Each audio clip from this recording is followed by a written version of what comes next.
Morgan Housel is an award-winning author and partner at the Collaborative Fund. Before that, he was a well-known columnist for the Wall Street Journal and the Motley Fool.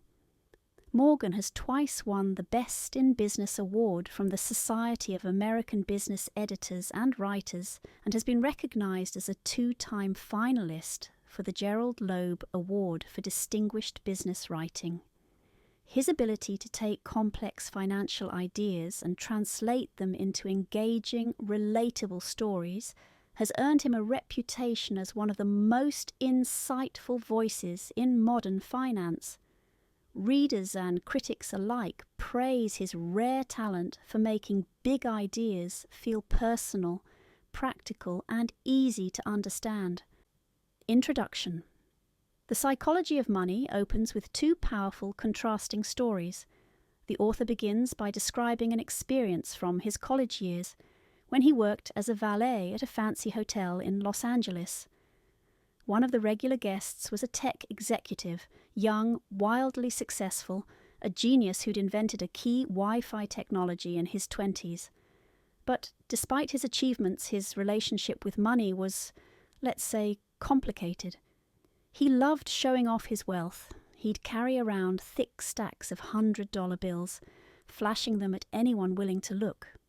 One day, he handed a hotel employee thousands of dollars in cash and told him to buy gold coins, not to collect, not to invest, but so he and his friends could stand by the dock, skipping those coins into the sea for fun, arguing over whose coin went the farthest. Another time, he broke a $500 lamp at the hotel and didn't blink when told he'd have to replace it. The point? He had money, but no real sense of value. In complete contrast, the book introduces Ronald Reed, a janitor and gas station worker from Vermont. Ronald lived a modest, quiet life. He fixed cars, swept floors, lived in a small house he bought for $12,000, and chopped his own firewood. There wasn't much remarkable about his day-to-day life. But when Ronald passed away at 92, the world was shocked to discover he had quietly built a fortune of over $8 million. Most of it was donated to his local library and hospital. No lottery win, no inheritance, no high-paying job. Ronald simply saved consistently, invested in reliable stocks, and waited for decades. His wealth wasn't flashy, but it was real. Then the book brings up another figure, Richard Foscone. He was everything Ronald wasn't, a Harvard-educated finance executive once celebrated as one of the top young business leaders. He lived big, a massive mansion with multiple pools, elevators, garages. But during the 2008 financial crisis, everything fell apart. Over-leveraged and drowning in debt, his properties were foreclosed. He declared bankruptcy. And right here, the book poses a critical question. How can someone with so much education and experience fail, while someone with no formal training quietly builds millions? The answer, the author explains, is this.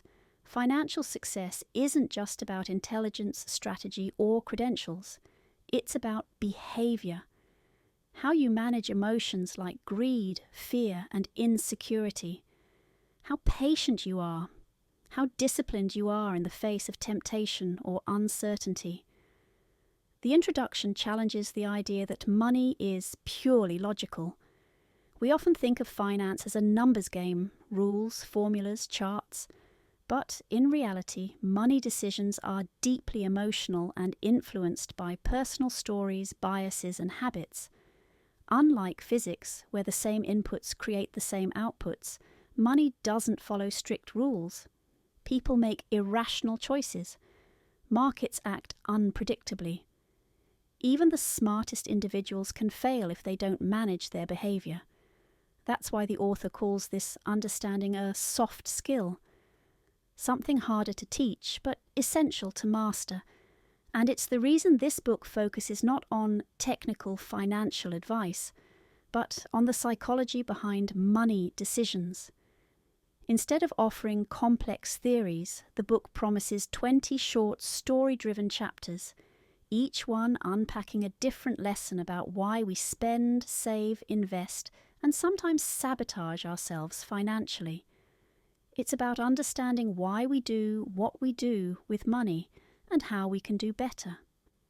With these stories, the psychology of money invites us to see money not just as numbers or wealth, but as human behavior playing out every day, full of emotion, mistakes, hope, and fear.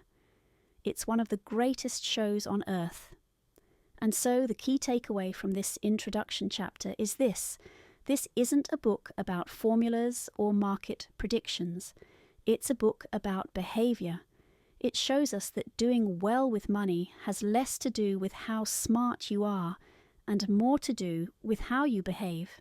It's about patience, consistency, self-control, simple ideas that are surprisingly hard to stick with. It teaches us that you don't need to be rich or highly educated to build wealth. And at the same time, being wealthy doesn't mean you know how to keep it.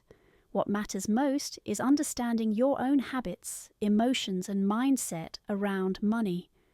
In short, it's not just what you know, it's how you act. And that's the psychology of money,